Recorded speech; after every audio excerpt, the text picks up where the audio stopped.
aí, está entrando no ar mais um episódio do Pode Ser Saudável, o seu podcast da Iniciativa Saudável. Aqui você encontra informações sobre tudo o que engloba o estilo de vida saudável. No programa de hoje temos aqui Evelyn Cristina, ela que é nutricionista e especialista em diabetes. Seja muito bem-vinda, Nutri! Muito obrigada pelo convite e lembre-se, essa pandemia a gente não controla com álcool em gel. E novamente, de novo, a minha musa da podosfera, idealizadora da Iniciativa Saudável e endocrinologista e combatente contra a obesidade no mundo afora. Seja muito bem-vinda, doutora Fernanda Castro. Será que você tem alguma doença invisível? Não estamos falando de coronavírus, senhores ouvintes. Eu sou o Felipe do Carmo e aumente o som, porque tem muito conteúdo novo chegando para te mostrar que você pode ser saudável.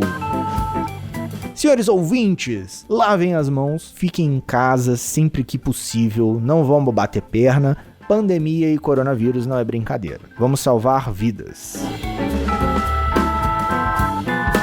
Então vamos lá. No programa de hoje vamos conversar sobre uma outra epidemia, ou será que já é considerada pandemia? A obesidade e suas consequências. Nos últimos anos e décadas a gente tem visto, vivido e vivenciado um aumento não tão silencioso da obesidade. Diversas capas de revistas idealizam a perda daquelas gordurinhas indesejadas. Mas devido às nossas rotinas, e aos nossos hábitos alimentares, nem sempre isso é possível. Segundo a Vigitel, só no Brasil a obesidade aumentou 68% na última década. O crescimento da obesidade foi maior ainda entre os adultos da faixa etária ativa. Entre 25 e 44 anos, teve um aumento de 84% no diagnóstico de obesidade. Ou seja, só no Brasil temos aproximadamente um total de 44 milhões de pessoas obesas. E na contramão desse aumento da obesidade, a gente tem tido um aumento do consumo regular de frutas e verduras, a gente tem tido um aumento de atividade física, a gente tem tido uma diminuição no consumo de bebidas açucaradas, mas apesar de tudo isso, a gente ainda teve um aumento de 40% nos diagnósticos de diabetes. Apesar de toda essa melhora nos hábitos, a gente teve aí um aumento de 40% nos diagnósticos. Mas eu tenho uma explicação para isso. Esse aumento do diagnóstico de diabetes é reflexo dos últimos 15 anos aí, que a população continuou comendo os alimentos industrializados, continuou aumentando o consumo de açúcares de outras formas, Nem sempre as bebidas açucaradas são a única forma de consumo de açúcar e às vezes também não consumiu açúcar, mas consumiu carboidrato. No fim das contas, também vai virar açúcar. Então, a pessoa reduziu a quantidade de refrigerante, mas aumentou a quantidade de batata frita, que não adianta em nada. Mas, de qualquer forma, mesmo se for real a preocupação das pessoas com a vida saudável, com os hábitos saudáveis, a gente tem aí o reflexo dos anos anteriores que não foram saudáveis. E as pessoas, como elas não enxergam o problema imediato, elas acham que no futuro não vai ter um impacto. Mas é justamente ao contrário, foi o que a Fernanda disse. O que elas fizeram há 15 anos atrás está refletindo agora. Então é um processo longo, demorado, que tem que tomar cuidado, Então é um problema a longo prazo. E às vezes não precisa nem ser 15 anos, Porque às vezes o ouvinte vai falar assim, não, só daqui a 15 anos eu vou colher os frutos disso. Não sei nem se eu vou estar vivo, Umas coisas assim. Eu lembro que quando eu comecei a namorar a Nanda, eu falava que eu ia malhar só o cérebro, Eu ia ficar 4 anos malhando só o cérebro. E malhei o cérebro. Ignorei qualquer tipo de atividade física se não fosse hipertrofia cerebral. E hoje, vira e mexe, eu colho algum resultado desse só malhar o cérebro, Ganhei uns quilinhos a mais comendo os restantes do lanche da Nanda, amor? E agora tá sofrendo as consequências aí, Vai vendo aí. Não, e ainda tá em tempo de correr atrás do prejuízo, Se você tem essa consciência que o excesso de peso, a falta de atividade física durante alguns anos tá te prejudicando agora, que você tem feito mais atividade física, que tem comido melhor, mais equilibrado, e mesmo assim ainda não vê tanto resultado agora, mas você vai ver resultado daqui a um tempo. Nada é rápido demais, Então as pessoas também demoram muito tempo para ganhar peso e elas querem perder peso da noite pro dia. Então não é assim, é um processo lento também, mas que é duradouro, Porque é uma mudança no estilo de vida. Exatamente. E não tem aquela máquina de lipoaspiração, que você entra ali, vai no centro de estética, opa, tira aqui essas gordurinhas aqui, daqui a 5 minutos você tem 50 quilos a menos, Não existe isso. E quem faz lipo também nem sempre consegue manter o peso, Porque se a pessoa não mantém uma alimentação adequada, atividade física, ela acaba engordando tudo de novo, né? Tudo que ela tirou na cirurgia, ela ganha de novo. Então, alimentação saudável e atividade física sempre andam juntinhas, em qualquer lugar, né? Até em procedimentos estéticos, né? Sim. E ainda bem que os bons cirurgiões plásticos não aceitam fazer lipoaspiração de pessoas que têm muita gordura visceral, que ainda tem como perder peso, né? A maioria estipula, não, você perde tanto de peso e depois você volta aqui. Mas, infelizmente, a gente tem os que aceitam, né? Pois é. E aí a pessoa acaba perdendo dinheiro, né? Porque é uma coisa muito fácil, mas não tá preparada. E aí só gasta dinheiro. E o pior, que elas só perdem a gordura externa. A gordura interna, que é aquela visceral, que é aquela que tá dentro da barriga, ela não perde, né, nessas lipoaspirações. E é essa gordura que acaba inflamando o organismo. Elas perdem só esteticamente, né? Uhum. O que faz mal Não. realmente continua lá. É, pra saúde, né? Uhum. Foi até bom você ter tocado nesse assunto de inflamar o organismo, que a gente recebeu algumas vezes esse questionamento dos ouvintes. Como que a obesidade, né? Como que a gordura inflama o organismo? Porque eu acho que os ouvintes têm uma visão de inflamação que é diferente desse tipo de inflamação. Vamos tentar esclarecer isso pra eles? Essa gordura que eu tava falando, de dentro da barriga, né, que é a gordura visceral, ela é uma gordura diferente da gordura que fica do lado de fora. E é uma gordura que, assim, todo mundo tem um pouquinho, mas uns tem numa quantidade mais avantajada, né? Principalmente aqueles que têm uma barriga maior e uma barriga mais dura, sabe? Que não tem aquela... não dá pra comprimir a barriga. Uhum. E aí, essa gordura que fica dentro do abdômen, no meio dos órgãos, ela produz várias substâncias. Essa gordura é até tida como se fosse uma glândula endócrina também. O tecido adiposo, ele já é visto como se fosse um produtor de hormônios, porque ele produz várias substâncias, a gordura produz várias substâncias que vão atuar em outros locais do corpo. Então, essa gordura é até considerada atualmente como uma glândula, como um órgão que produz hormônio. E a maioria das substâncias que essa gordura produz são substâncias tóxicas para o corpo. Elas vão cair na corrente sanguínea e essas substâncias vão atuar nos vasos, inflamando os vasos, então deixando eles mais inchados, mais vermelhos, gerando depois fibrose, né, que é quando o vaso fica mais duro.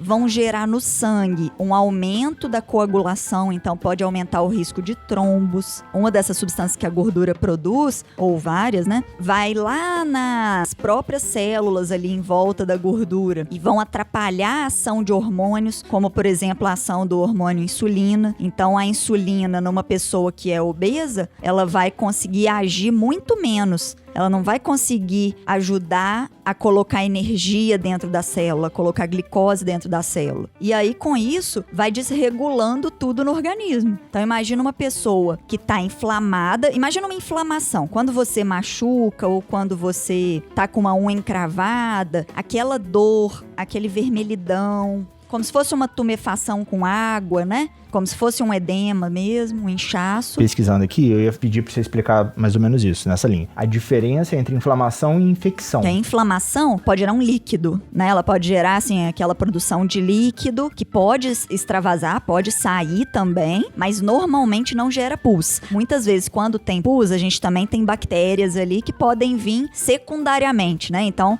uma área inflamada, ela tem mais chance de se infectar, né? De ter bactéria ou de ter vírus ali. Então, a inflamação é uma reação do corpo dizendo, olha, tem alguma coisa errada. Isso A mesmo. infecção é a reação do corpo contra um agente externo, algum bicho, alguma sujeira, alguma coisa que tá ali que não deveria estar. Um vírus. Até contra uma sujeira, se ela não tiver com bactérias, vírus, micro-organismos, vai ser uma reação inflamatória também. Então, quando entra uma farpa na mão, assim, por exemplo, se você tira na hora, rapidinho some. Agora, se você deixa de um dia pro outro, vai gerar um vermelhidão, vai gerar dor, vai gerar um inchaço. Vai ficar muito mais difícil de tirar aquilo ali depois. Então, essa inflamação que a gente tá falando, então é a resposta do organismo a uma agressão. É como se fosse o corpo achando estranho aquele excesso de gordura que tá ali. Sim, é a resposta do organismo às substâncias que a gordura produz, né? Se a gente for foi explicar. Não é contra a gordura, né? Nem ao excesso da gordura. Nem ao excesso de gordura. É o que esse excesso causa no organismo. Sim, é uma reação do corpo às substâncias que a gordura produz. Então, essa gordura, principalmente a visceral, ela vai produzir várias substâncias. Produz hormônio, produz enzimas, A gordura produz ou ela estimula outras partes do corpo a trabalhar? As duas coisas. Ela produz algumas substâncias, a célula mesmo produz, e em alguns outros casos ela estimula a produção de outras substâncias. Mas essas substâncias que ela produz ou que ela estimula a produção vão gerar a inflamação no corpo. Vão gerar reações inflamatórias do organismo para tentar manter normal, só que na verdade descompensa tudo. Entendi. Da mesma forma como tem acontecido com algumas pessoas que pegam o coronavírus, às vezes a reação que o corpo produz contra o vírus, além da reação para poder conseguir matar o vírus, às vezes produz uma reação inflamatória. Então produz uma inflamação tão grande que acaba fazendo mal pro próprio corpo humano. Então gera trombose, gera muito líquido, por exemplo, muito líquido no pulmão e meio que afoga a pessoa, gera muito líquido no cérebro, isso numa pessoa com uma infecção grave, por exemplo, né? Como tem acontecido algumas vezes com pessoas que pegam o coronavírus, por exemplo. E que acontece também em outras situações, quando pega uma bactéria e ela espalha no corpo, né? No caso de sepse, em alguns casos acontece essa reação inflamatória muito grande. Em algumas doenças reumatológicas também acontece. Então, assim, a gente tem várias situações que acontece isso de uma forma aguda. Só que a obesidade é uma doença crônica. Então, essa inflamação, ela vai acontecendo aos pouquinhos. Então, a pessoa meio que não percebe. Ela vai perceber quando ela tem uma trombose, sem uma causa identificada, ou então quando ela tá se sentindo muito inchada, ou então quando ela começa a ficar com infecções que não tem explicação de por que ela tá tendo aquelas infecções. Aí ela vai perceber que tem alguma coisa que não tá legal. Só que isso já tá acontecendo há anos. É tipo aquela história do sapo, né? Se você pega um sapo e tenta colocar ele numa panela com água quente, ele bate e sai. Mas se você pega um sapo, coloca ele numa panela com água fria, vai esquentando a água devagar, ele morre cozido, né? Então ele não sente essa mudança de temperatura. Então seria quase isso com a obesidade. Você vai ganhando 1 quilo aqui, meio quilo ali, na hora que você vê, você ganhou 15 quilos, 20 quilos, e você vai perceber que você teve esse aumento ou vai perceber as consequências desse aumento na hora que você já tiver outras consequências além da estética. A pessoa ela não percebe, né? Ela, foi o que você falou, ela vai ganhando aos poucos e aí só percebe quando já tá trazendo outros prejuízos além do estético, né? O que é o maior problema. Ou fica esperando aparecerem os prejuízos, né? Que eu acho que ainda é pior. Então assim, não, eu sei que eu tô acima do peso, mas meus exames estão bons, né? Assim, eu não tenho que tomar nenhum remédio, então eu vou deixar pra lá. Quando aparecer algum problema, eu resolvo. Isso daí eu que não sou médico já escutei algumas vezes já. Não, tá tudo bem, deixa. Daqui a pouco eu melhoro. Os exames tá tudo bom. É porque fala assim, nunca morri, né? Tô vivo até agora. Então, enquanto tá vivo, tá bom, né? Exatamente. Sempre que os pacientes falam isso comigo, ou assim de, não, tô vivo, não morri, ou então, se morrer tá bom também. Se morrer já tá na hora, né? Umas coisas assim. Aí eu sempre falo, mas o pior é se não morrer. Imagina se você tiver um AVC, um infarto, ou alguma doença que você tem que tomar um caminhão de remédio todo dia, alguém tem que trocar sua fralda, você fica aí dando trabalho pros outros, né? Acho que é melhor cuidar, né? Pra isso não acontecer. Aí a pessoa já dá um passinho atrás, né? Tipo, acho que eu tenho que cuidar, né? É porque daí cai na real, né? Mexe com a autoestima da pessoa, né? Então, senhores ouvintes, vocês já começaram a perceber aí que o excesso de peso é um grande problema de saúde e diria de saúde pública mundial, né? Eu não tenho o número aqui de quantos obesos quantas pessoas no mundo estão obesas, não sei se a Nanda sabe de cabeça. Mas é próxima de 20% também. Então já é uma epidemia aí, uma pandemia.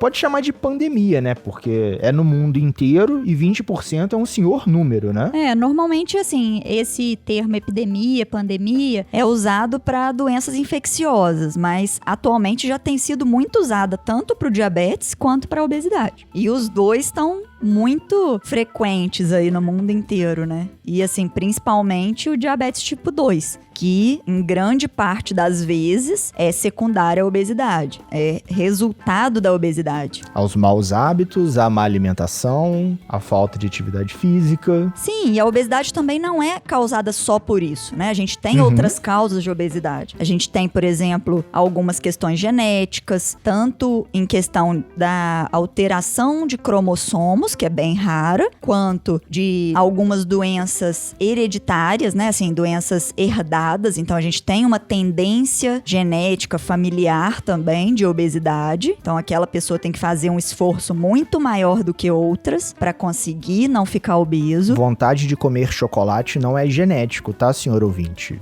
É hábito, tá? Isso Você aí. não herda um gen 32 lá de querer comer chocolate.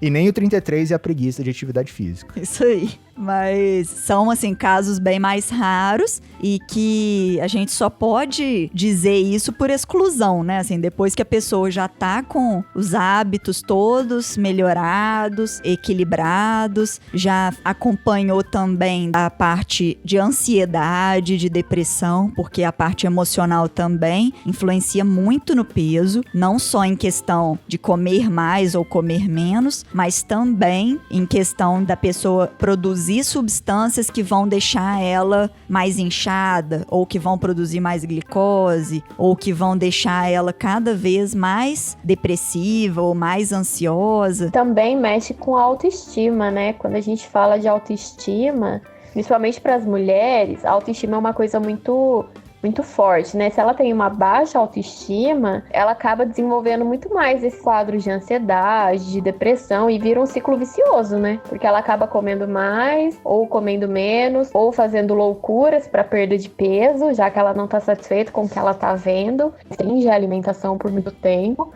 Mas depois ela não consegue permanecer nessa restrição e acaba voltando a comer tudo de novo, em dobro, em triplo, e acaba engordando muito mais, né? Então, cuidado psicológico é muito importante também, pelas questões hormonais e por todas as outras que a gente já citou também. E existe uma diferença de perda de peso para homem ou para mulher? Inclusive, isso foi uma pergunta de um dos nossos ouvintes. Mulher tem mais facilidade para perder peso do que homem, ou o homem tem mais facilidade para perder peso? Ó, eu vou falar uma opinião minha.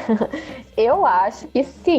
Eu acho que mulher tem mais dificuldade, mas depende do caso, né? Porque tem mulher que tem muita facilidade para perder e homem que também tem pouquíssima facilidade para perder. Então, assim, o que a gente vê muito, homem perdendo peso mais fácil, mas não necessariamente é uma regra. É muito individual. Tem o paciente homem que demora muito mais tempo para perder peso do que paciente mulher. E vice-versa também. Porque o ouvinte até levantou. A gente vê que mulher talvez tenha mais dificuldade porque tem mais mulher que vai no consultório e os homens que vão acabam sendo aqueles homens mais determinados a perder. Sim. Aí ele perguntou isso numa visão mais, tipo... Pode ser um viés, né? Um viés, porque ele é um ouvinte que tem muita dificuldade. É que o homem, quando ele vai procurar ajuda, que realmente ele quer mudar, né? Não é por, vou ali fazer um check-up e tudo mais. A mulher já tem mais essa coisa de se preocupar mais, né? O homem só procura quando ele realmente vê que o negócio tá feio ali. Então pode ser determinação também, né?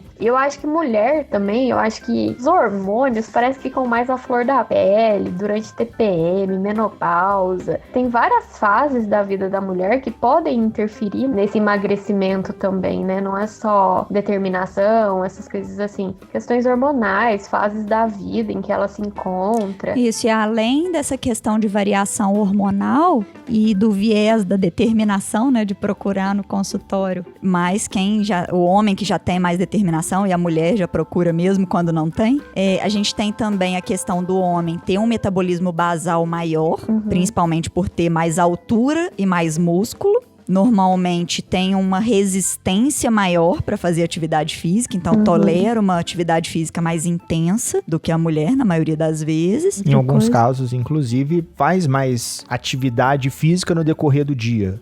Né? Às vezes o cara anda mais, ou dependendo do paciente, ele tem que capinar, ou tem que arrumar um quarto de entulho que tem no fundo da casa, às vezes tem esse viés também, as atividades executadas.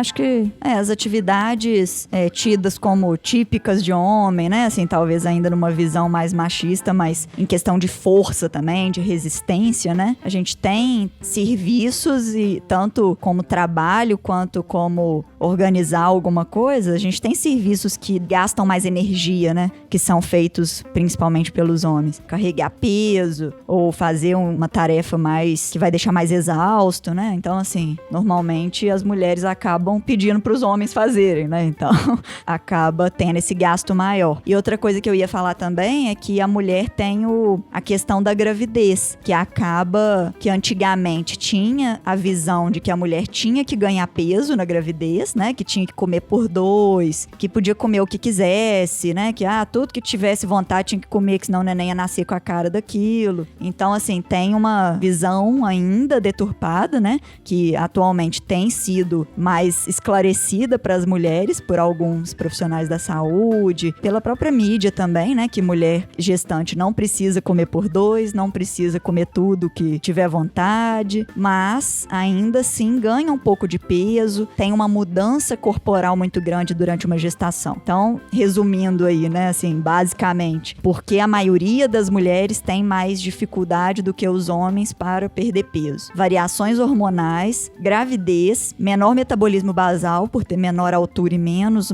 músculo. E estresse, porque tem uns maridos aí, uns filhos muito chatos.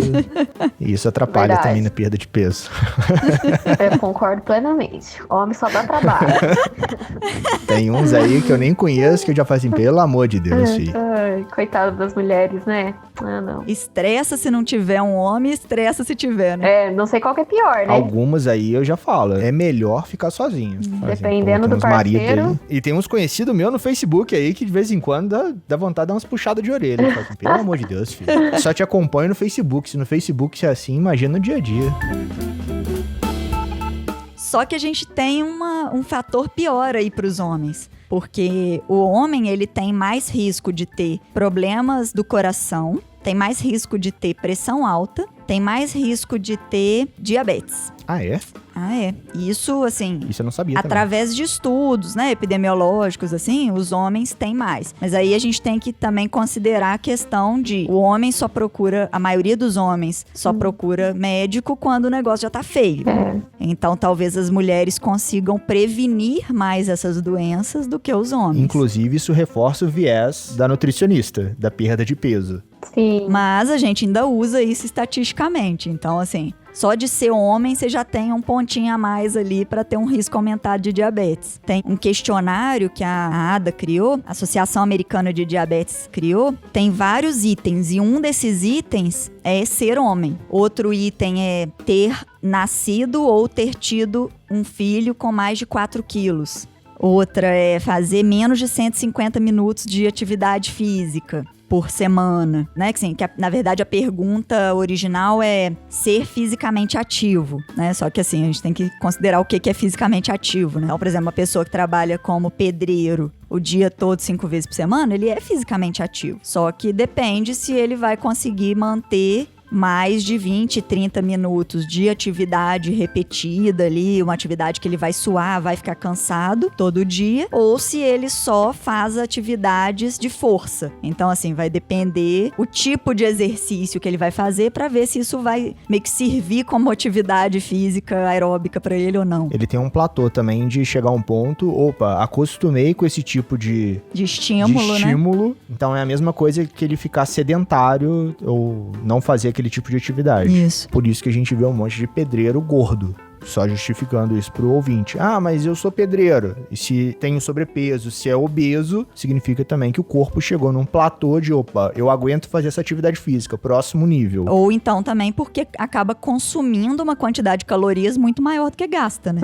Também. E com a idade o metabolismo vai diminuindo, então a pessoa vai ganhando aquela barriga, né? Outro fator desse questionário aí é ter mais de 45 anos, ter história na família de diabetes, então pai, mãe, avós, irmãos. Beijo, família. Você só ainda não tem mais de 45 anos, amor, os outros todos. Depende, na balança de bioimpedância já tem 52 já, 55. Não, tô brincando. Você também não tem hipertensão e nem fuma. Pelo menos um, né? Eu fumar, não. Mas hipertensão é só de um lado da família, porque tamo indo. Tem Hein? risco também. Mas tamo vivo. Até os 120 anos já vão descobrir a cura aí. Ah, é. Vai nessa, né, do tamo vivo. Tamo vivo e tamo cuidando, né, amor? Ó, você levantou uma bola aí, que eu ia questionar isso mais pra frente. Na hora que você fala de 150 minutos de atividade, inclui esses 150 minutos de atividade na pandemia, em quarentena, em isolamento social? Como é que funciona isso? Claro que inclui, né? Como que você tá fazendo aí, Evelyn, pra poder fazer os seus 150 minutos de atividade física por semana? Aliás, quando é em alta intensidade, né, como um HIIT ou um exercício que você vai suar muito e ficar muito cansado já nos primeiros 5 minutos, a gente reduz pela metade, né, esse tempo. Aí pode ser 75 minutos. Então, agora na pandemia, eu acho que isso é uma coisa que a gente tem que trabalhar muito, porque se você fica muito parado, você tem preguiça realmente de fazer alguma coisa de atividade física. Mas, por exemplo, aqui em casa, eu tenho escada, então dá pra subir e descer a escada. Eu tenho uma garagem que é grande, então dá pra correr na garagem. Correndo em círculo, né? Mas já tá bom, já ajuda. Ou ficar andando, né? Pra pessoas que têm alguma dificuldade pra correr. E eu também faço algumas atividades acompanhadas com um personal, que é especializado em diabetes. Então, de acordo com a minha glicemia, ele passa um treino específico pra mim. E aí são atividades que eu consigo fazer dentro de casa, polichinelo, consigo fazer na cama ou com um edredom no chão. São coisas simples que a gente pode ir adaptando. Aqueles exercícios que a gente faz na academia, a gente consegue fazer em casa. Claro que a gente não vai ter os pesos, né? Mas o próprio peso do corpo já ajuda pra gente não ficar parado. E dói do mesmo jeito, a gente fica cansado do mesmo jeito. Então só não pode ficar parado, O né? exercício, de uma forma regular e crônica, né? Quando você consegue fazer várias vezes na semana, várias semanas, o exercício físico, ele consegue diminuir essa inflamação. Então é uma coisa muito boa, que além de manter o peso, de proteger o coração, de ajudar a perder aquelas gordurinhas, né, que estão te incomodando ali esteticamente, ele vai proteger o seu corpo, vai proteger a sua saúde, né? Vai diminuir essa produção de substâncias, vai reduzir essa ação inflamatória do corpo. É como se o coração batendo mais rápido ali naquela atividade física fizesse o óleo girar, as engrenagens movimentarem e você desenferruja o corpo, literalmente, né? Desengordura o corpo. É uma forma de ver. Eu já tô imaginando aquele ouvinte preguiçoso fazendo abdominal na cama. Mas já tá Debaixo bom, do edredom, né? Você falou do edredom. Nesse É em friozinho. cima do edredom, gente, né? Debaixo do edredom. Né? É em cima do edredom. A gente põe pra forrar o chão pra ficar confortável, né? Se você não tem colchonete, você faz com edredom.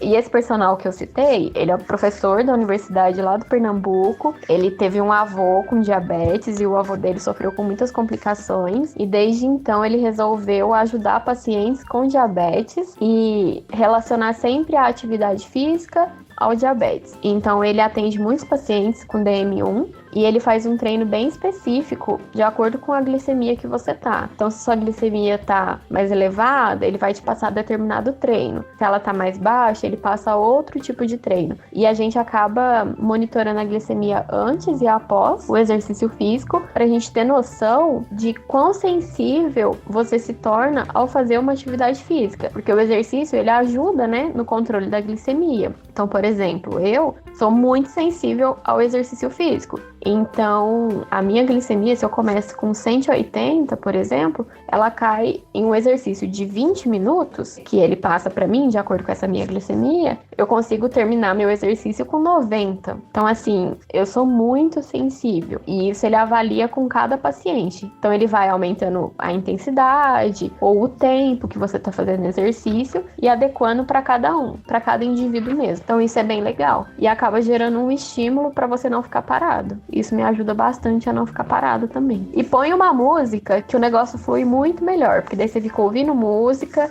ou põe um filme pra assistir, faz exercício junto. É muito bom. Tem várias playlists gratuitas no Spotify. Spotify patrocina a gente. Tem várias playlists gratuitas no Spotify que dão aquele up na malhação em casa nesse momento de quarentena. E uma coisa também que tá impactando muito nessa quarentena é a alimentação, né? Então, assim, a gente fica muito em casa, a gente acaba querendo comer mais, porque se você tá ocioso, você quer passar o tempo com o quê? Com comida, que é a coisa que tá disponível pra você. Então, uma dica que eu dou e que funciona bastante é você não compre coisas que você sabe que você não vai ter controle na hora de comer. Então, por exemplo, tá com vontade de comer um chocolate? Não tem problema. Vai, compra um chocolate pequeno, come ali no dia e pronto. Agora, se você resolve comprar uma caixa de bombom, você vai comer a caixa de bombom até ela acabar, entendeu? Então, assim, vamos comprar coisas que a gente tem controle. Então, compra fruta, compra um iogurte. Você sabe que se você comer um, você vai ficar satisfeito. E deu vontade, compra só pra comer naquele momento. E cozinhar passa o tempo. Cozinhar coisas mais saudáveis também ajuda bastante. Você tava falando de alimentação, eu lembrei daquele documentário Cooked, que um nutricionista, que ele falou assim, eu deixo o meu paciente comer tudo o que ele quiser, não importa o tipo de doença que ele tem, ou comorbidade, ele pode comer o que quiser. Ele pode comer sorvete, ele pode comer macarrão, ele pode comer bolo, ele pode comer carne, hambúrguer, desde que ele faça. E não é ir na padaria comprar os ingredientes e montar o sanduíche. Não, ele tem que fazer o pão, ele tem que fazer o bife, ele tem que fazer várias coisas. O queijo. Aí no decorrer desse processo, muitos desistem de querer comer porque começam a ver que não é tão natural. Eles tomam consciência da alimentação. Na hora que você tava falando disso, eu falei assim, caramba, olha só, no meio da quarentena, seria uma ótima oportunidade das pessoas terem essa consciência alimentar enquanto fazer, né? Pegar um aplicativo ali e pedir uma comida é muito maneiro, tá? Movimentando a economia, é fácil, etc. Não vamos entrar nesse mérito. Mas se quando o ouvinte fosse no supermercado, ele comprasse os ingredientes para poder fazer, talvez fosse um exercício de consciência alimentar, né? Que ele poderia executar nesse momento de quarentena, já que muitos estão reclamando que não tem o que fazer na quarentena, vamos dar uma opção do que fazer, né? Criar essa consciência alimentar. Cozinhar, boa. Cozinhar é muito bom, Mas cozinhar é coisa boa, né? Não vamos fazer... Só doce, não. E um relato de uma paciente minha foi que as receitas que eu passei pra ela ajudaram muito ela a controlar a ansiedade, porque o fato dela estar preparando o alimento dela fez com que ela descontasse toda a ansiedade ali naquele preparo, e quando ela fosse comer, ela só desfrutou do sabor. Como ela participou do processo, ajudou ela a controlar essa ansiedade também. E tudo isso foi durante a quarentena. Então, o ato de cozinhar traz vários benefícios, né? Não só uma alimentação mais limpa, mas também esse controle, né? Às vezes é um momento para você distrair, é um momento que você ocupa a cabeça.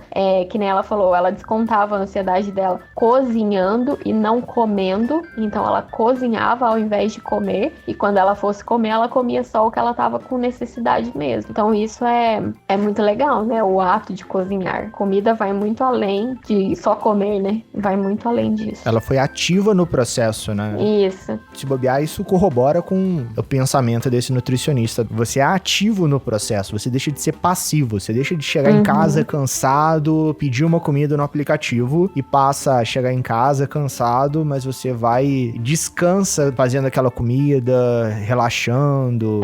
Óbvio, senhores ouvintes, eu sei que, mas eu sou mãe, tenho 4 filhos, tenho marido, tenho 15 minutos pra fazer o mundo todo, você acha que eu vou descansar? Não, não é nesse contexto. É você ter aquele contexto de, para o mundo, eu vou cozinhar aqui uma coisa que eu quero, do jeito que eu quero, como eu quero, ser a sua válvula de escape. Isso. Como a gente já tá falando de cozinhar, eu acho que depois a Fernanda até pode falar mais sobre isso, que a obesidade infantil, ela tá crescendo cada vez mais também. E já tem casos de crianças com diabetes tipo 2, o que antigamente era muito raro, era quase inexistente, né?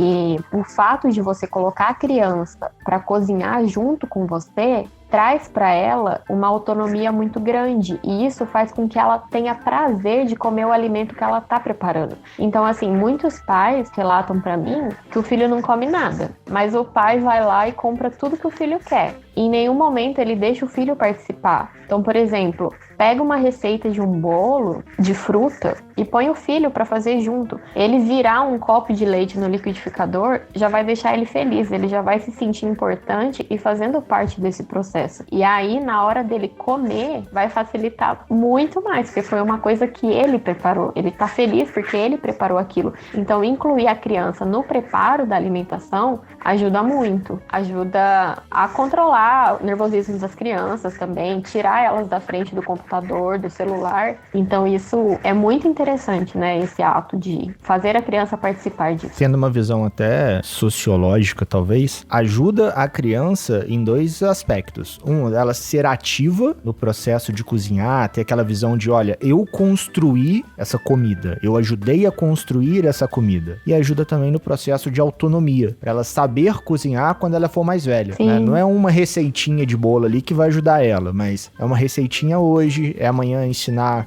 um pouquinho de como que faz um arroz, como que faz um feijão, como que refoga tal comida. Aí na hora que ela chegar lá nos 18 anos, 20 anos, ela já vai saber cozinhar. Mesmo que não seja nenhuma chefe de cozinha à la francesa, toda experiente. Mas ela vai fazer aquela gororoba dela, aquela comida dela, que vai ser mais saudável do que ela pegar no aplicativo ali e ligar para um fast food, para um hambúrguerzão da esquina e muito mais saudável, né? E é legal também você mostrar, para a criança conhecer os alimentos também, né? A gente tem tantos alimentos no mundo e as crianças hoje em dia elas desconhecem muitas frutas, muitas verduras, e você mostrar para ela e falar a importância daquele alimento ajuda muito elas a fixarem. As crianças são muito inteligentes e elas copiam os pais, né, os mais velhos, e aprendem muito mais com isso. Então você mostrar o alimento, ensinar os nutrientes que aquele alimento tem, por que ele é bom, a criança, ela guarda e leva isso para a vida inteira. Então ela leva para ela no futuro, que pode evitar dela ter obesidade, dela ter outros problemas, leva para os filhos dela e assim vai indo. É verdade. Isso é muito bom, né? Isso. E é na infância mesmo que a gente vai conseguir evitar a obesidade nas próximas gerações, né?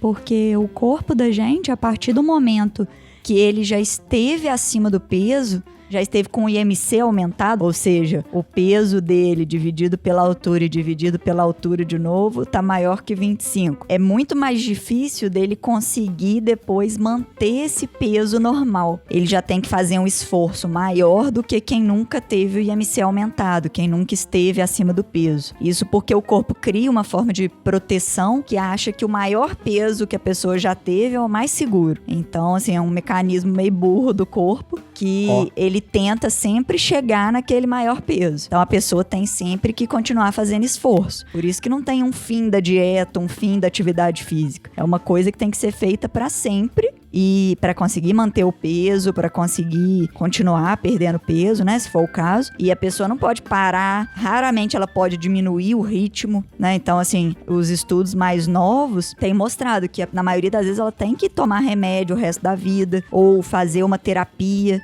ou fazer uma meditação, um yoga, Eu posso dizer que a obesidade é um transtorno? Transtorno de obesidade... Assim, na verdade, transtorno a gente costuma usar para doenças psiquiátricas ou neurológicas. Mas obesidade é uma doença crônica. A partir do momento que a pessoa esteve obesa, ela tem o risco de manter-se obesa ou de voltar a ser obesa pela vida toda. Então, assim, ela nunca pode deixar a peteca cair, né? Ela sempre tem que manter o acompanhamento. O povo fica me zoando. Por que você faz tanta... Eles chamam de dieta, né? Assim, por que você cuida tanto da alimentação? Por que você fica insistindo que tem que fazer atividade física? É porque eu tenho essa consciência de que uma vez obeso, né? Assim, pode ser sempre obeso. Por mais que a minha obesidade tenha sido na infância, e já tem mais de 10 anos que eu não sou obesa e tudo, então, assim, as células de gordura já podem ter morrido uma parte, criado outras e tal, mas ainda tem alguma célula de gordura lá da minha época que eu era obesa e que pode encher de gordura a qualquer momento. Então, assim, eu mesma percebo. Um final de semana, uma semana que eu viajo, ou então que fico na casa de alguém, ou que a gente recebe visita e aí a gente acaba exagerando um pouquinho nas comidas ou come coisas que a gente não tem muito hábito, eu ganho aí uns 2, 3 quilos, fico inchada. Então, assim, meu corpo percebe que eu saí do habitual ali, saí do saudável, né? E já reage. Imagina uma pessoa que tá sempre assim, né? Então, o corpo fica reagindo o tempo todo. Uma coisa que eu falo para as pacientes, né? Que na maioria é mulher mesmo, é que uma forma de desinchar, de conseguir melhorar, assim, mais rápido o corpo, é fazendo exercício e reduzindo ou cortando bebida alcoólica. Porque o exercício ajuda a diminuir o inchaço e se ele for regular, ele vai desinflamar o corpo também, vai relaxar a mente, então vai diminuir os hormônios do estresse. E a bebida alcoólica, ela, além da maioria das vezes, que é cerveja, né, tem caloria, ela vai também fazer inchar e inibir várias substâncias boas que o corpo produz pelo fato de conter álcool. Então, assim, se alguém quer começar aí de uma forma boa a tratar a obesidade, acho que deve começar focando aí na melhora dos hábitos, com certeza, mas se já conseguir começar um exercício e diminuir a bebida alcoólica, vai faltar praticamente só a parte do acompanhamento nutricional, né? Eu fui numa palestra uma vez, aqui na UFLA, mas foi na Unicamp que eles fizeram esse estudo.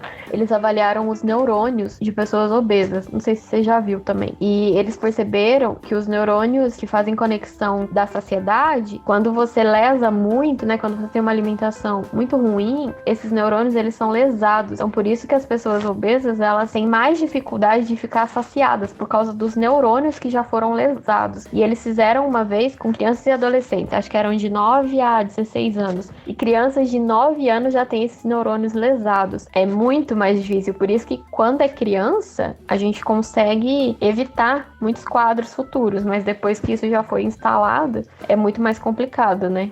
Por isso que muita gente que faz bariátrica perde a bariátrica. Hoje já é mais de 80% dessas pessoas acabam perdendo a cirurgia por conta desses neurônios que já estão... Não só isso, né? Envolve muito mais do que isso, mas uma dessas coisas também é essa perda neuronal que essas pessoas têm devido a agredir muito esses neurônios que a gente tem. O estudo que eu vi com ratos eram ratos com dieta rica em gordura saturada e gordura hidrogenada. E que aí esses neurônios morriam, o que não acontecia com os ratos que não comiam dietas ricas em gordura. Mas foi isso que o Denis falou. Eu lembro que ele falou que eles fizeram com os ratos também, né? Já tem muitos estudos com isso. Mas eles queriam ver se isso acontecia realmente, porque pode ser que não aconteça, né? Nem tudo que acontece com os ratos acontece com o ser humano. Mas aí eles fizeram esse estudo aí pra ver como a obesidade, ela vai muito além do peso, né? Que vão acontecendo várias alterações internas, né? E além dessa morte de neurônios, uma coisa muito frequente que acontece, o fato da resistência à insulina que a obesidade causa, forçar o pâncreas, que é o órgão que produz a insulina. E aí, imagina você colocar uma pessoa para poder trabalhar 24 horas por dia, fazer o serviço de 2 pessoas, uma hora ela vai falar assim, cansei, chega, não quero mais trabalhar. E é isso que acontece com o pâncreas, né? Com a produção de insulina do pâncreas. Cada vez que a pessoa come ali uma bomba de carboidrato, uma bomba de gordura, né? Ou seja, por exemplo, um hambúrguer cheio de pão, molho, gordura, bacon, né? Assim, aquelas coisas todas. E come aquilo ali todo dia, né? Ou com uma frequência muito grande. E às vezes come 2, 3 hambúrgueres, né? E ainda come batata. Então, assim, se for pensar, é uma bomba de carboidrato e gordura que fecha com refrigerante, né?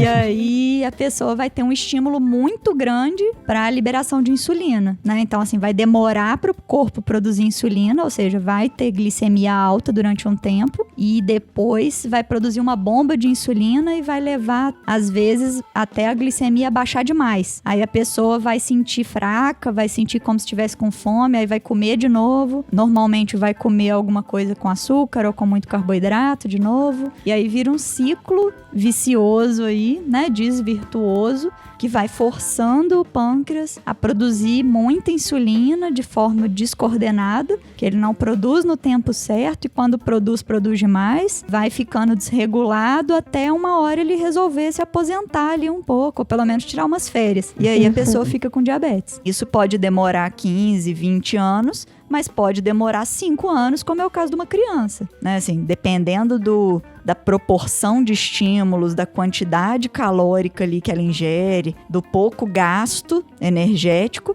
ela vai acabar desenvolvendo as doenças cada vez mais cedo, né? Quanto mais intenso e quanto mais outros fatores, né, tiverem, por exemplo, genético, estresse, quanto mais fatores ali associados, maior a chance dela desenvolver diabetes ou outras doenças. Porque o basal da criança, as quilocalorias basais de uma criança, imagino eu que seja menor do que de um adulto. Sim. Né? E uma latinha de Coca-Cola, não tem uma latinha de Coca-Cola para uma criança e uma latinha de Coca-Cola para adulto. Uma latinha de Coca-Cola ali tem aquela mesma caloria. E geralmente criança não toma um copinho, né? Ela quer tomar uma garrafa de Coca-Cola porque tá correndo, tá brincando no aniversário, tá brincando no parquinho e tá com sede. E estamos chegando no final de mais um episódio do Pode Ser Saudável. E no nosso papo saudável de hoje, eu fiquei na cabeça o tempo inteiro da minha avó. Uma vez a gente tava lá na casa dela, eu, Nanda, a minha irmã, acho que o meu cunhado, e a gente falando de refeição saudável, alimentação saudável, tudo, a avó fala assim, nossa, é mesmo, você pode pegar a berinjela assim, ó, você dá uma empanadinha e frita. Não, vó, mas é fritar. Não, você pode pegar esse outro alimento aqui, ó, pega uma cenoura, dá uma empanada e frita nela de novo. Aí cada coisa saudável que a gente falava, que a gente fazia, ela, não, você pode empanar e fritar. Então não, senhor ouvinte, né, não saia fritando tudo porque vai deixar meio que de ser saudável. Se você empana, você põe carboidrato, se você frita, você põe gordura, então... Saturada, né? Ou insaturada, como que é? Escuta o episódio 15 lá, porque eu já esqueci, eu tenho que escutar de novo. Beijo, vó. Então, senhores ouvintes, a gente já percebeu que o excesso de peso é aquele grande problema na saúde mundial, né? A obesidade é uma doença crônica e que tá aí batendo na porta de milhões de pessoas pelo Brasil e bilhões pelo mundo afora, né? Comprometendo a nossa qualidade de vida, comprometendo o nosso desenvolvimento, gerando doenças como diabetes, hipertensão, problemas vasculares, problemas do coração, problemas de articulação, apneia do sono, que inclusive tem um podcast recente, se o senhor não escutou, vai lá e escuta. Mas esse ganho de peso aí, né, não é da noite pro dia. Pouquíssimas pessoas ganham 30 quilos em uma semana ou um mês. Então, fica sempre aquele asterisco, né? A estética é apenas um detalhe nesse processo todo, né? Diante de todos os problemas que a obesidade pode gerar, que o excesso de gordura corporal pode gerar, a estética é um detalhe que pode atrapalhar muito a sua saúde. Então, não espere seus exames alterarem, o acúmulo de gordura se tornar cada vez maior e aqueles sintomas desagradáveis aparecerem. Mexe o corpo aí, muda seu estilo de vida nessa quarentena, dá aquela refletida sobre a vida que você vai sentir diferenças gritantes na sua saúde e na qualidade de vida. Então vamos mudar os hábitos aí. E qual seria a sua mensagem final para os nossos ouvintes, Nutri? Vamos prevenir a obesidade e começar aos poucos a mudar nosso estilo de vida, porque quando a gente muda aos pouquinhos, a gente consegue prolongar essa mudança. Exatamente. E qual seria a sua mensagem final para os nossos ouvintes, minha musa da podosfera, tão linda? Inclusive, o tema desse bate-papo tem uma matéria que você participou numa revista, né? Na revista IP aqui de Lavras. Isso aí, quem quiser ler um pouco sobre o assunto, complementar, né? Esses episódios. Isso. O podcast complementando a matéria e a matéria complementando o podcast. Exatamente. E qual seria a sua mensagem para os nossos ouvintes, nossos amigos diabéticos? Que sempre é tempo de melhorar os hábitos, né? Sempre é tempo de conseguir comer um pouquinho mais de verdura, de legume, de fruta, um pouquinho menos de alimentos que vêm empacotado, enlatado, encaixado. Então, a gente pode sempre melhorar isso. E a gente pode sempre fazer alguma atividade física. Então, só de você subir a escada mais rápido, de fazer uns abdominais em cima do cobertor, né? Em cima do edredom, não é embaixo. De ir a pé pro trabalho, né? Assim, pequenas atividades físicas podem ser feitas por qualquer pessoa, mesmo a pessoa que tem algum problema de saúde, tem atividade física certa para ela, é só procurar ajuda. E esse aí é o principal remédio, tanto para evitar a obesidade, quanto para tratar a obesidade e para tratar os problemas de saúde decorrentes da obesidade também. Isso é o tratamento inicial para tudo. Muito bom. E a minha mensagem final é sempre aquela velha máxima. Sigam as nossas redes sociais, Instagram, Facebook, iniciativasaudável.com. Escutem e compartilhem todos os nossos episódios. Muitos novos estão vindo. Agora todos os nossos episódios estão no YouTube, senhores ouvintes. Então se você tem aquela tia, aquele tio, aquele amigo que ainda não conhece o universo dos podcasts e não sabe onde escutar, você pode mandar o link do YouTube para ele. Ou se ele já conhece, manda o link das plataformas de podcast, Spotify, Deezer, Apple Podcast, Cashbox ou outro agregador da sua preferência. E lembre-se sempre, você pode ser saudável. E no mais, aquele abraço!